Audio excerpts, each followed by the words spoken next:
Good afternoon, Keluarga Malaysia. You're watching updates at noon on TV2 with me, Renee Fong. In our top stories today, early voting begins for Johor polls.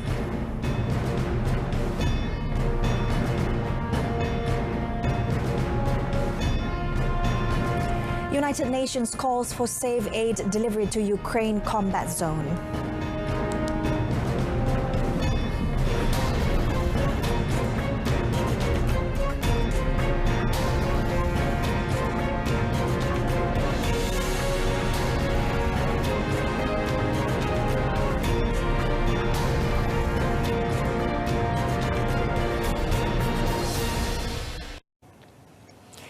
Sixty-three polling centres open their doors for the early voting process of the Johor state election, which starts at 8 a.m. today. Over 22,000 members of the security forces comprising the Malaysian Armed Forces ATM, the Royal Malaysia Police PDRM and the General Operations Force GOF, as well as their spouses, are eligible to cast their votes today. As at 11 a.m., about 39% turnout for early voting was recorded. Facilities at the Johor Contingent Police Headquarters in Jalan Terbau here, as well as 10 district police headquarters statewide and some government offices, have been turned into polling centres. Military personnel are casting their votes at the Mahkota Camp, Kluang Tebrau Camp, Ulu Tiram, the 10th Royal Malay Regiment RAMD Camp, Batu Pahat, and the 4th Royal Artillery Regiment 4 RAD Camp, Segamat. While GOF personnel and their spouses casting their ballots at the 5th Battalion, GOF Camp in Simpang Renggam Kluang, and the 6th Battalion in Bakri Muar, a total of 239 candidates are vying for 56 seats in the Johor polls. The polling day for the Johor state election has been set for 12 March.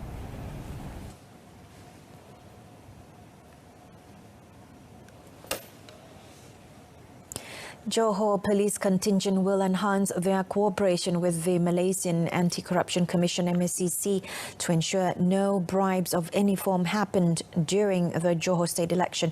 Johor Police Chief Datuk Kamarul Zaman Mamat said swift action will be taken against those caught offering or receiving bribe.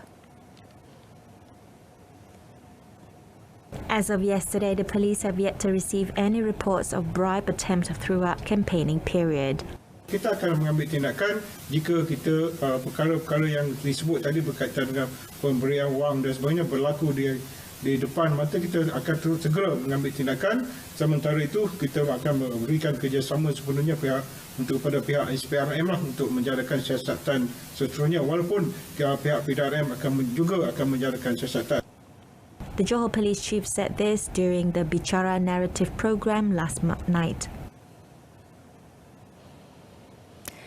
The latest COVID-19 prevention SOP for the Johor state election now permits speakers at ceramas to remove their face masks to give their talks or campaign speeches. The Election Commission EC issued the latest SOP based on suggested additional amendments from the Health Ministry MOH and the National Security Council MKN. According to the latest SOP, speakers have to put their face masks back on after finishing their speech or talk.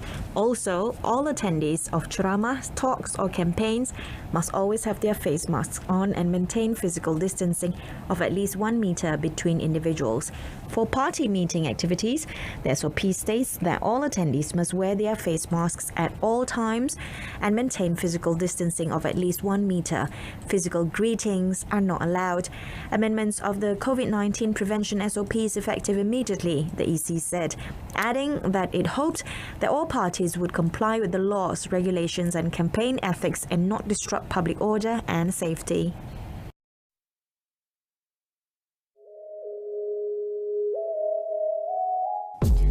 Why do we tell you stories?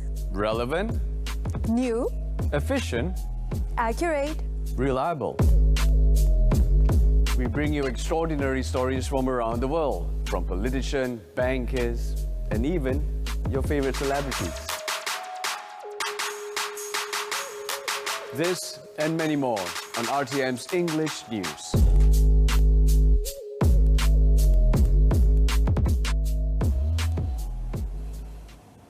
All flood control system infrastructure under the Kuala Lumpur Department of Irrigation and Drainage (DID) have been mobilised after flash floods hit several areas of Kuala Lumpur yesterday.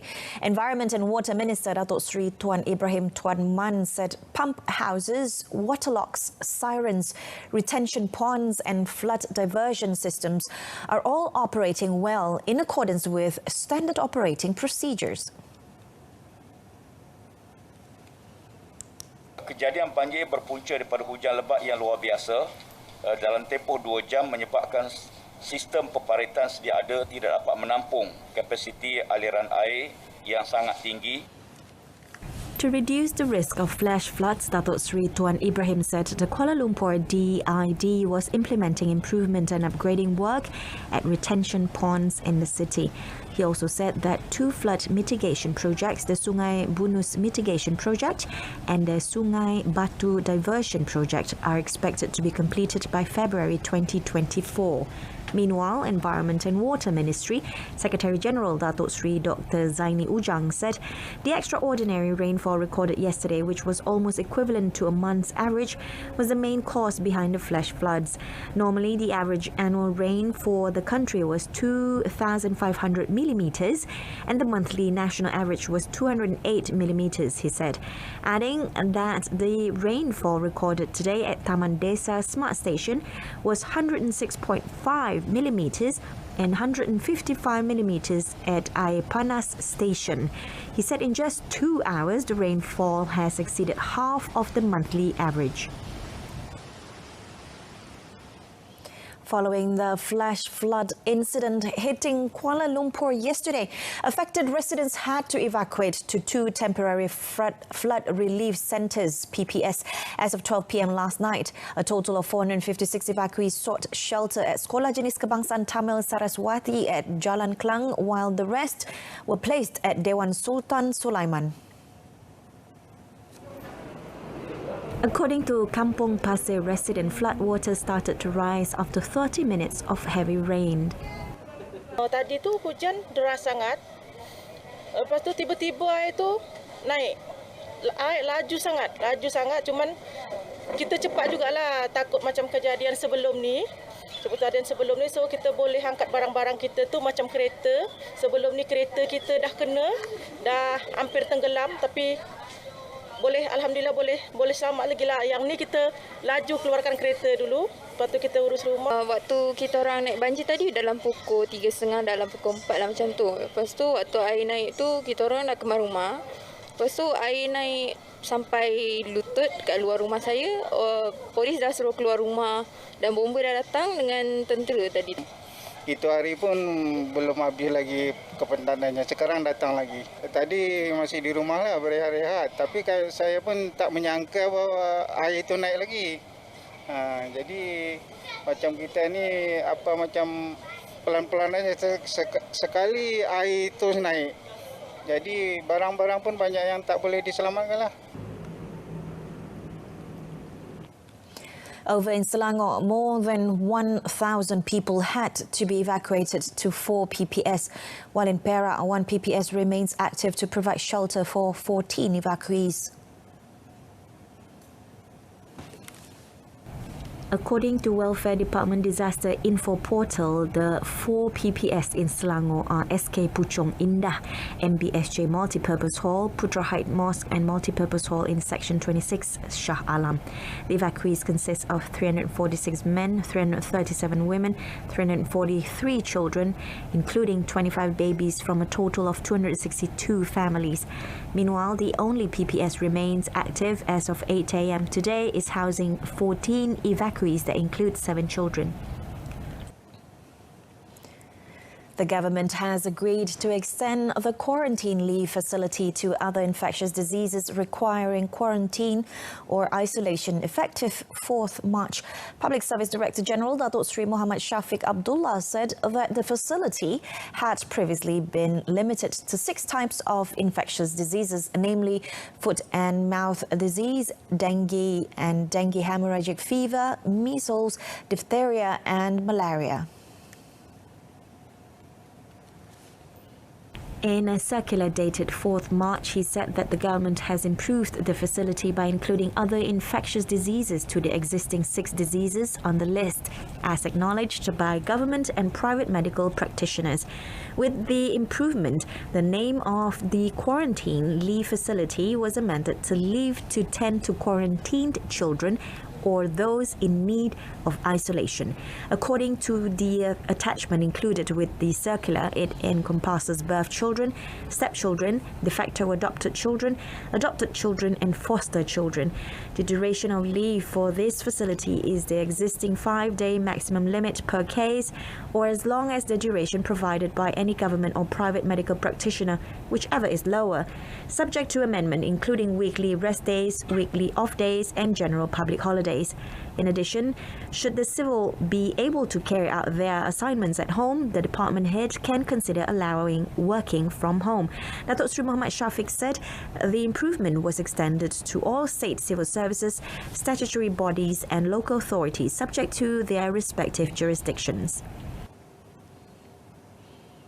2 people were killed, 6 were injured, while 3 others escaped unhurt in a crash involving a lorry and 9 motorcycles under the flyover at kilometre 92.8 of the North-South Expressway southbound near Sungai Petani yesterday. Kuala Muda Police Chief ACP Azli Abu Shah said the victims who were killed in the incident at 2:40 p.m. were identified as Muhammad Amirul Ismail, 28, and Muhammad Khairul Azwan Mala Hashim, 31. In a statement, he said the 9 motorcycles were parked under the flyover as it was raining heavily, and all the victims parked their motorcycles in 2 rows under the flyover and waited beside their respective motorcycles. Suddenly, a lorry in the left lane with 2 28-year-old men on board plowed into them from behind. He added that the lorry driver and his attendant were among the 3 who did not get injured. The 2 bodies were taken to the forensic unit of the Sultan Abdul Halim Hospital for post-mortem after COVID-19 screenings. All the injured victims were also sent to the same hospital for treatment. ACP Azli added that the lorry driver and his attendant were detained and remand order will be made today. The case is being investigated under Section 41, subsection 1 of the Road Transport Act 1987.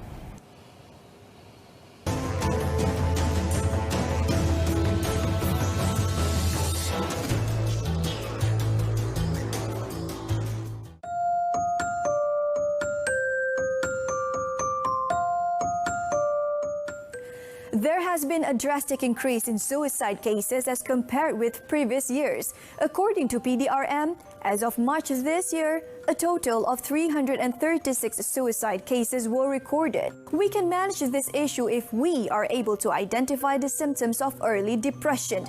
Don't go through it alone. Go and get help.